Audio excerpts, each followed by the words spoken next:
અને હવે જોઈએ સમાચાર વિસ્તારથી। કેન્દ્રીય જળશક્તિ મંત્રી સી.આર. પાટીલે સુરતમાં ડુમસ રોડ ખાતે આવેલી હોટેલમાં રેન વોટર હાર્વેસ્ટિંગ સિસ્ટમ કાર્યક્રમમાં હાજરી આપી હતી। રાજ્ય ગૃહમંત્રી હર્ષ સંઘવી, મંત્રી મુકેશ પટેલ પણ હાજર રહ્યા હતા। દક્ષિણ ગુજરાતના જિલ્લા પંચાયતના સભ્યો, તાલુકા પંચાયત, નગરપાલિકા અને મહાનગરપાલિકાના હોદ્દેદારો પણ હાજર રહ્યા હતા। વધુમાં વધુ રેન વોટર હાર્વેસ્ટિંગ થાય તે માટેના પ્રયત્નો કરવામાં આવશે। ડુમસ સ્થિત હોટેલ ખાતે આયોજિત કાર્યક્રમમાં કેન્દ્રીય કેબિનેટ જળશક્તિ મંત્રી સી.આર. પાટીલે હાજરી આપી હતી। રાજ્ય ગૃહમંત્રી હર્ષ સંઘવી, નાણામંત્રી કનુ દેસાઈ, પર્યાવરણ મંત્રી મુકેશ પટેલ ઉપસ્થિત રહ્યા હતા। આગામી 6 સપ્ટેમ્બરના રોજ દક્ષિણ ગુજરાતનો મોટો કાર્યક્રમ યોજાશે, જેમાં પ્રધાનમંત્રી નરેન્દ્ર મોદી વર્ચ્યુઅલ જોડાશે। સુરતમાં 2000 મિલકતોમાં રેન હાર્વેસ્ટિંગ સુવિધા ઊભી કરવામાં આવશે। સરકારની 70-20-10ની રેન હાર્વેસ્ટિંગ યોજનાનો લાભ આપવામાં આવશે। 70% સરકાર, 20% ધારાસભ્ય અને કોર્પોરેટરની ગ્રાન્ટ અને 10% સુરત મહાનગરપાલિકા તથા સ્થાનિક સ્વરાજ્યની સંસ્થામાંથી ભંડોળ ગ્રાન્ટ આપવામાં આવશે। કાર્યક્રમમાં દક્ષિણ ગુજરાતના તમામ જિલ્લાના કલેક્ટરો, જિલ્લા પંચાયતના સભ્યો ઉપરાંત અધિકારીઓ સને પદાધિકારીઓ હાજર રહ્યા હતા। આ કાર્યક્રમનો મૂળ હેતુ વરસાદી પાણીનું રેઇન વોટર હાર્વેસ્ટિંગ સિસ્ટમ દ્વારા સંગ્રહ કરવા માટે આયોજન કરવામાં આવ્યું હતું। સૌથી વધુ નદી મધ્યપ્રદેશમાં છે તો સૌથી ઓછું પાણી રાજસ્થાનમાં છે। જો પાણી સંગ્રહ કરવામાં સફળ થઈએ તો 20 નદીઓ એક સાથે જોડવાનો કાર્યક્રમ સફળ થઈ જાય। દેશની પણ વાત કરીએ તો અમે એનું પ્લાનિંગ શરૂ કર્યું છે કે બ્રહ્મપુત્રથી નીચેના ભાગ સુધી એની પાસે જે સરપ્લસ વોટર છે એ કેટલા રાજ્યો સુધી લઈ જઈ શકાય। તમે જમ્મુ કાશ્મીરથી આવતી નદીઓને ક્યાં સુધી લઈ જઈ શકાય? ગંગા તો બિહાર, ઉત્તર પ્રદેશ, કલકત્તા, લગભગ 5 રાજ્યોમાંથી પસાર થાય છે। તો એનું પ્લાનિંગ કેવી રીતે થાય અને 5 રાજ્યોને પાણી કેવી રીતે મળે? સૌથી વધુ નદીઓ એ મધ્યપ્રદેશમાં છે। મોટી નદીઓ નર્મદા છે, તાપી છે, ઘણી બધી નદીઓ છે ત્યાં। સૌથી ઓછું પાણી રાજસ્થાનમાં છે। કદાચ જો આપણે સફળ થઈએ તો 2-3 મહિનાની અંદર જ લગભગ મધ્યપ્રદેશ અને રાજસ્થાનની 20 નદીઓ જોડવાનો કાર્યક્રમ એ સંપન્ન થઈ જાય, એના એમઓયુ થઈને કામ થઈ જાય એ પ્રકારની વ્યવસ્થા છે। સી.આર. પાટીલે જણાવ્યું હતું કે મધ્યપ્રદેશના મુખ્યમંત્રીને હું મળ્યો અને તેમને પણ પાણી સંગ્રહના આયોજનમાં સહભાગી બનવાની તૈયારી બતાવી છે। કેચ ધ રેઇન કાર્યક્રમ મોદી સાહેબે 2019માં શરૂ કર્યો છે। હવે આ કાર્યક્રમને જમીન પર ઉતારવાનો પ્રયત્ન શરૂ થયો છે। આ કાર્યક્રમ આખા દેશમાં કરવાનો છે। આ કાર્યક્રમની શરૂઆત સુરતથી કરીએ અને આમ પણ તમામ કામમાં ગુજરાતમાં અગ્રેસર રહે છે। તે માટે આ કાર્યક્રમ સુરતમાં થશે। ત્યારે મોદીજીને કાર્યક્રમની ટ્વીટ કરવા કહ્યું, પણ મોદી સાહેબે અમને વર્ચ્યુઅલ આવવાની તૈયારી બતાવી છે। કલેક્ટર અને ડીડીઓ પાસેથી કયા ગામમાં કેટલા બોર બનાવવા તેની ડિઝાઇન પણ તૈયાર કરવામાં આવશે। વોટર હાર્વેસ્ટિંગ કરવા માટે પાંડેસરા અને કડોદરા જીઆઈડીસી પણ તૈયાર થઈ છે। જમીનમાં પાણી ઉતારવાનું કામ બધાએ સાથે મળીને કરવાનું છે। ગામ કે સોસાયટીમાંથી જે પાણી નીકળે છે તેને બોર કરીને જમીને ઉતારવું જોઈએ। પાણી આવનારી પેઢી માટે અત્યંત મહત્વની બાબત છે। સી.આર. પાટીલે લોકોને વિનંતી કરતા કહ્યું કે ઘર પાસે બોર હોય તો તેમાં પાણી ઉમેરવું, જેથી પાણી ક્વોલિટી પણ સારી થશે। આ કામ જનસેવાનું કામ છે। આખો દેશ સુરતમાં યોજનાર કાર્યક્રમમાં જોડાવાના છે। વડાપ્રધાન પણ આ કાર્યક્રમમાં જોડાશે। આ લોકોના હિત માટેનું કામ છે। આખા દેશમાં સૌથી વધુ બ્લડ કેમ્પ સુરતમાંથી થાય છે। પહેલા લોકો પાણી માટે પરબ ખોલતા હતા। લોકોને પાણી પીવડાવવા માટે હવે પાણી જમીનમાં ઉતારવાની યોજના વડાપ્રધાન મોદી દ્વારા લાવવામાં આવી છે। પૈસાની ચિંતા ન કરતા પણ પૈસાના કારણે કામ ન રોકતા આ કામમાં પૈસાના કારણે કોઈ કચાશ નહીં થાય। જે લોકો બોર કરશે તેનું સન્માન આપણે કરીશું। આ બાબતે પણ અમે એક સોફ્ટવેર બનાવ્યું છે। જે વ્યક્તિ સૌથી વધુમાં વધુ બોર કરાવશે તેનું સન્માન પણ કરવામાં આવશે। સુરત મહાનગરપાલિકા માટે રસ્તાના પ્રશ્ન બાબતે એક સાધે તો 13 તૂટે જેવી સ્થિતિ સર્જાઈ છે। છેલ્લા 1.5 મહિનામાં સુરતીઓ સૌથી વધારે ત્રસ્ત ખરાબ રસ્તાના કારણે થયા છે।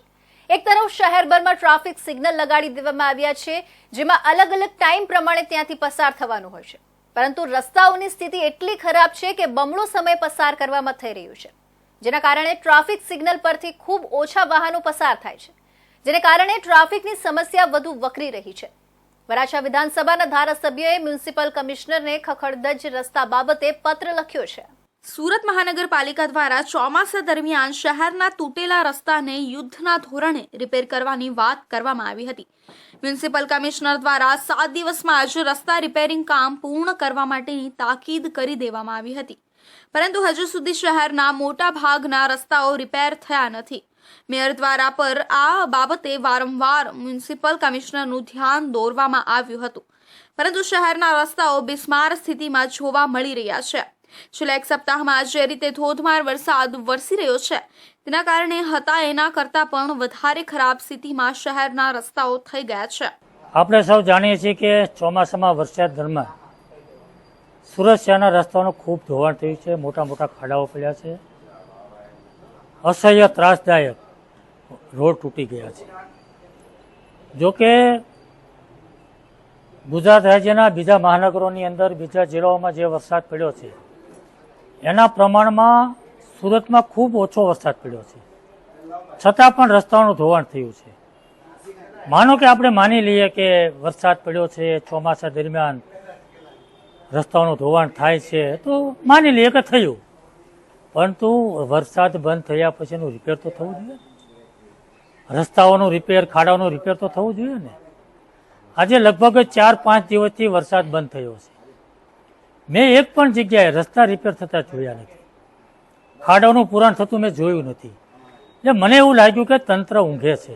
ધારાસભ્ય કુમાર કાનાણીએ જણાવ્યું કે હાલ ચોમાસા દરમિયાન થયેલા વરસાદના કારણે લોકો સહન ના કરી શકે તેવા અસહ્ય ત્રાસદાયક રસ્તાઓનું ધોવાણ થયું છે.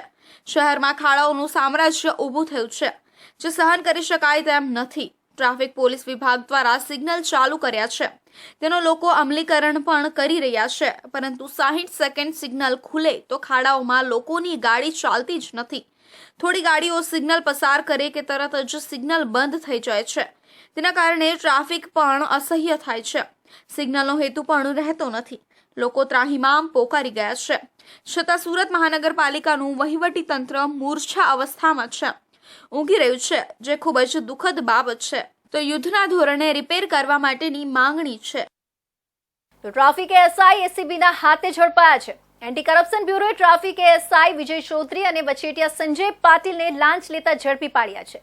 ટ્રાફિક એએસઆઈ દ્વારા ટેમ્પાના 1000 રૂપિયાની માંગણી કરવામાં આવતી હતી. ટ્રાફિક એએસઆઈ વિજય ચૌધરી દ્વારા આ બાબતે 1 લાખ રૂપિયા 100 ટેમ્પો પેટે 1 મહિનાના માંગવામાં આવ્યા હતા. શહેર ટ્રાફિક પોલીસમાં લાંચ લેવી એક ચલણ બની ગયું છે. 70,000ના પગારદાર જમાદારે એક ટેમ્પોનો માસિક 1,000નો હફતો નક્કી કર્યો હતો. આવા 100 ટેમ્પો પેટે એએસઆઈ વિજય ચૌધરીએ 1 લાખની લાંચ લેવા ગુરુવારે બપોરે ઉધના ઉદ્યોગનગર પાર્શ્વ શોપિંગ સેન્ટરમાં તેના 5 વર્ષથી રાખેલા વહીવટદાર સંજય પાટીલને મોકલ્યો હતો, જ્યાં એસીબીએ છટકું ગોઠવી 1 લાખની લાંચ લેતા સંજય પાટીલને પહેલા રંગે હાથ ઝડપી પાડ્યો છે. બાદમાં વચેટિયાએ જમાદારને ફોન કરી લાંચની રકમ મળી હોવાની વાત કરી હતી, જેથી બીજી ટીમે માર્કેટ વિસ્તારમાં ટ્રાફિક સિગ્નલ પર ફરજ બજાવતા એએસઆઈ વિજય ચૌધરીને પણ દબોચી લીધો હતો. હાલમાં એસીબીના સ્ટાફે વચેટિયા સંજય દિનકર પાટીલ અને ટ્રાફિક પોલીસના રિજિયન 2માં ફરજ બજાવતા એએસઆઈ વિજય રમણ ચૌધરીની સામે ગુનો નોંધી ધરપકડ કરી છે. ટેમ્પો ચાલકો પાસેથી ટ્રાફિક પોલીસ માસિક 1,000નો હફતો લેતી હોવાની ફરિયાદ ટેમ્પો એસોસિએશનના એક હોદ્દેદારોએ એસીબીને કરતા બંને ભેરવાયા છે. એએસઆઈ વિજય ચૌધરી અઠવા લાઇન્સમાં જે ફ્લેટમાં રહે છે, તેની માર્કેટ વેલ્યુ 70 લાખ અંદાજિત છે. તેમની પત્ની પીએસઆઈ છે. પોલીસ ખાતામાં 30 વર્ષથી નોકરી કરે છે અને તેને રિટાયર થવાના 3 વર્ષ બાકી છે. વચેટીઓ સંજય પાટીલ અગાઉ ટેમ્પો એસોસિએશન સાથે સંકળાયેલો હતો અને હાલમાં મિલોમાં કાપડનો કોન્ટ્રાક્ટ રાખે છે. એન્ટી કરપ્શન બ્યુરોના ટોલ ફ્રી નંબર 1064 ઉપર ફરિયાદીની ફરિયાદ મળેલી સુરત શહેર ટ્રાફિક પોલીસ દ્વારા ટેમ્પો દીઠ 1000 રૂપિયા એમ 100 ટેમ્પોના 1000 લેખે લાખ રૂપિયાની લાંચની માગણી થયેલ હોય, જે લાંચની માગણી જે ટ્રાફિક પોલીસના એએસઆઈ વિજય રમણ ચૌધરી તથા સંજય પાટીલ જે એક પ્રજાજન છે, જે પ્રજાજન લાંચની રકમ સ્વીકારતા રેડ હેન્ડ પકડાયેલા. પૈસા આપવા માટે ટ્રાફિક એએસઆઈના લોકોને ઉદ્યોગનગર ઉધના ખાતે બોલાવવામાં આવ્યા હતા. એએસઆઈ વિજયે પોતાના સાગરીત સંજયને પૈસા લેવા માટે મોકલ્યો હતો. જો કે આ પહેલા જ એન્ટી કરપ્શન બ્યુરોએ આ જગ્યા પર છટકું ગોઠવ્યું હતું. સંજય લાંચ સ્વીકારી એએસઆઈ વિજય ચૌધરીને આ બાબતે ફોન કર્યો હતો.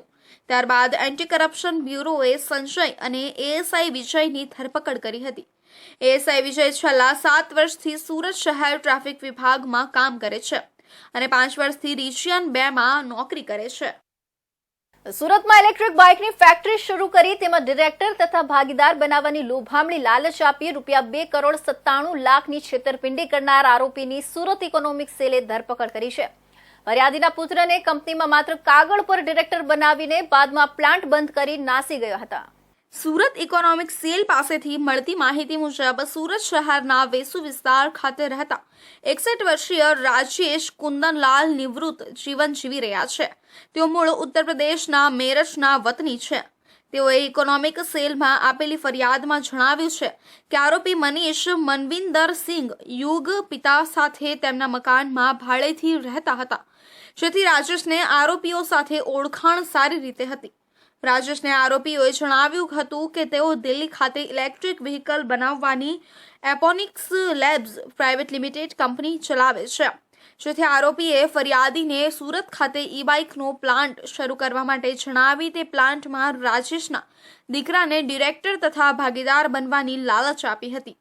રાજેશને વિશ્વાસ અને ભરોસો આપી તેમની નવી કંપનીમાં રોકાણ કરવા જણાવી અને તે રોકાણ ઉપર દર વર્ષે 8% વ્યાજની લાલચ તથા 20% શેર હોલ્ડર તરીકે રાજેશના પુત્રને બનાવવાની લોભામણી લાલચ આપી હતી. આરોપીઓએ એપોનિક્સ પ્રાઇવેટ લિમિટેડ કંપનીની સુરત ખાતે ઈવી પ્રાઇવેટ લિમિટેડ સ્થાપવા માટે રાજેશ પાસેથી બેંક મારફતે કુલ ₹2,97,00,000 મેળવી લઈ સુરત ખાતે ઇલેક્ટ્રિક વ્હીકલનો ઈવી પ્લાન્ટ સ્થાપના કરી અને તે પ્લાન્ટમાં રાજેશના પુત્ર દીક્ષાંતલાલને ડિરેક્ટર પદ આપવાનો વિશ્વાસ અને ભરોસો આપી અને બાદમાં રાજેશના પુત્ર દીક્ષાંતલાલને ડિરેક્ટર બનાવ્યું હતું. ઇકોસેલ સુરત શહેર ખાતે ફરિયાદી શ્રી રાજેશ લાલ ને બાઇકની ફેક્ટરી બનાવી પ્રોડક્શન કરી અને વેચવા બાબતે તેમના પુત્રને ભાગીદારી આપી અને સારું એવું ધંધાથી સારું વળતર મળશે એવી લાલચ આપી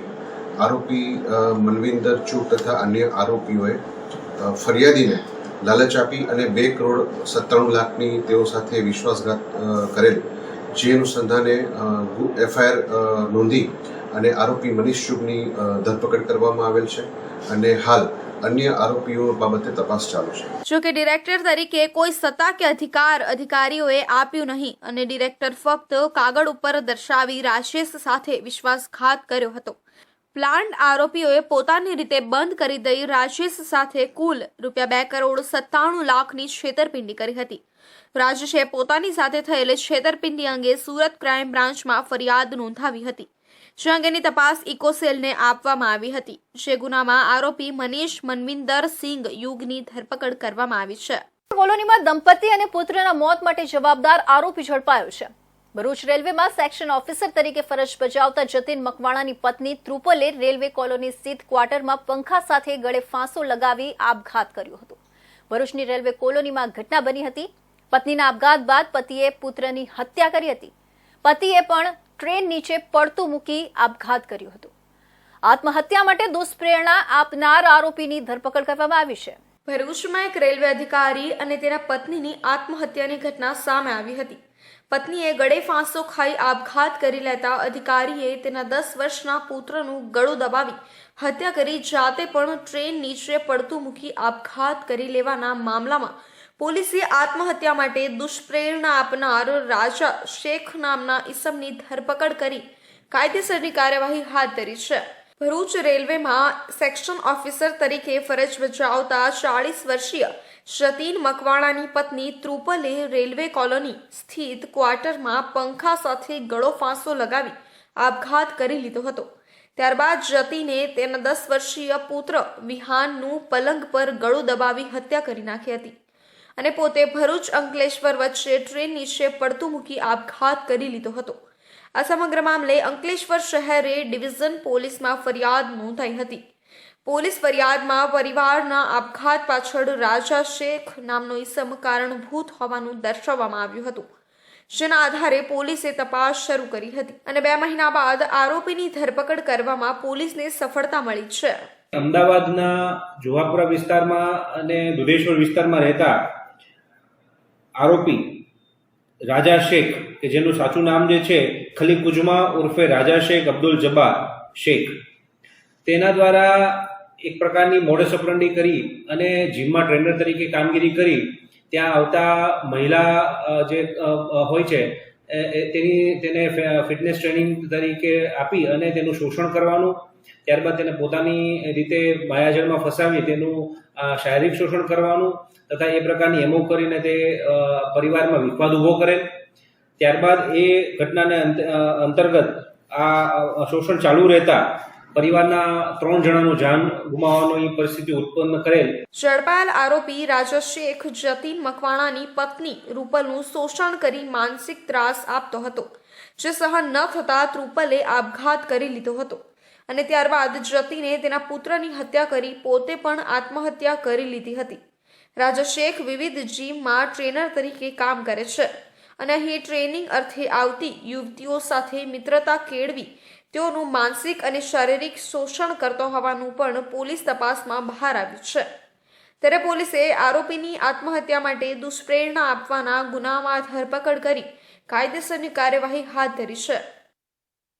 વલસાડ જિલ્લાના ઉમરગામમાં 3 વર્ષની બાળકી સાથે અડપલા કરી દુષ્કર્મ આચરનાર આરોપીની ધરપકડ બાદ વલસાડ જિલ્લા પોલીસ દ્વારા એસઆઈટીની ટીમની રચના કરવામાં આવી છે.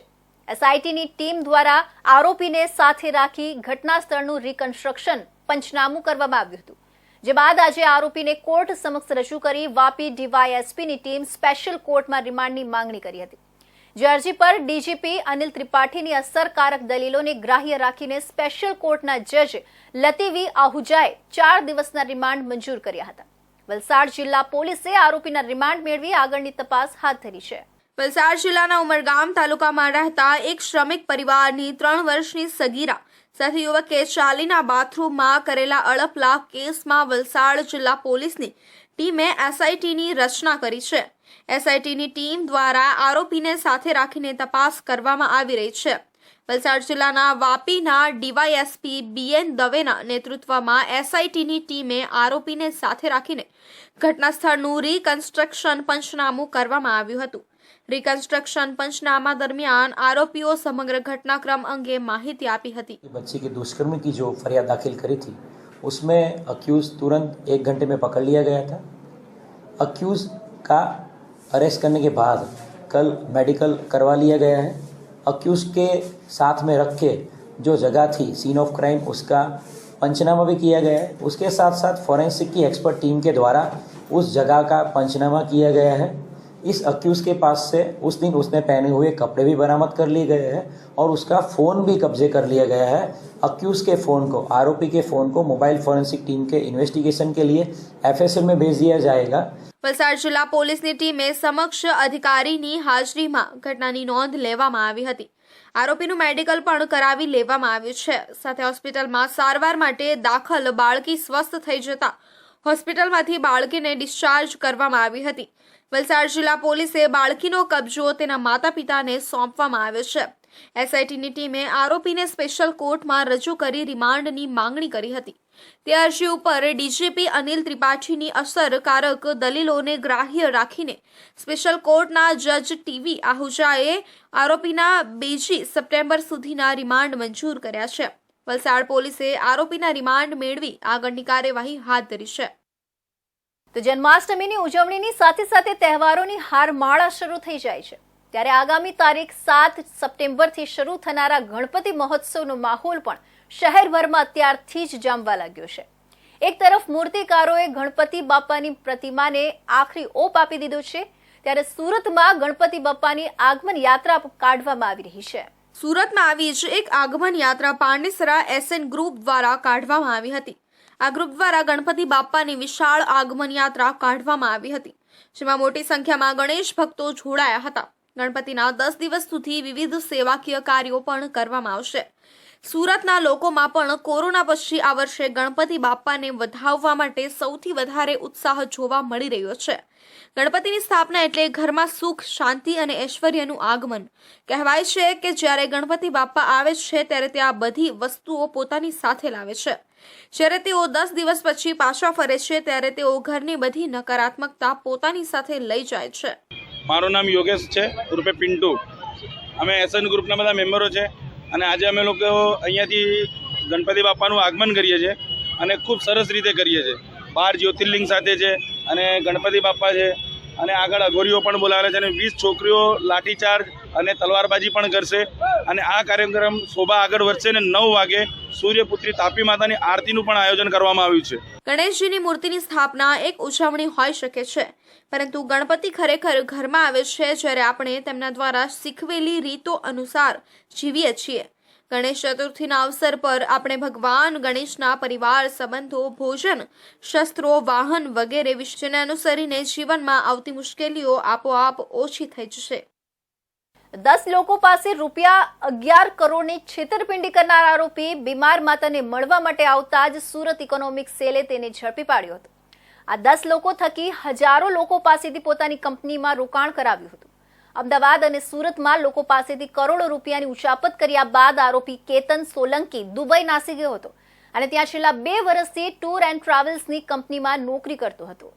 એવરગ્રો ઇન્વેસ્ટર તથા IMAG ટૂર્સ પ્રાઇવેટ લિમિટેડ તથા એવરગ્રો IM LLP નામની કંપનીઓ શરૂ કરી આ કંપનીમાં માસિક 4% વળતર આપવાની લલચામણી સ્કીમ બહાર પાડી લોકો સાથે છેતરપિંડી કરનાર નાસ્તા ફરતા આરોપીની ઇકોસેલે ધરપકડ કરી કાયદેસરની કાર્યવાહી હાથ ધરી હતી.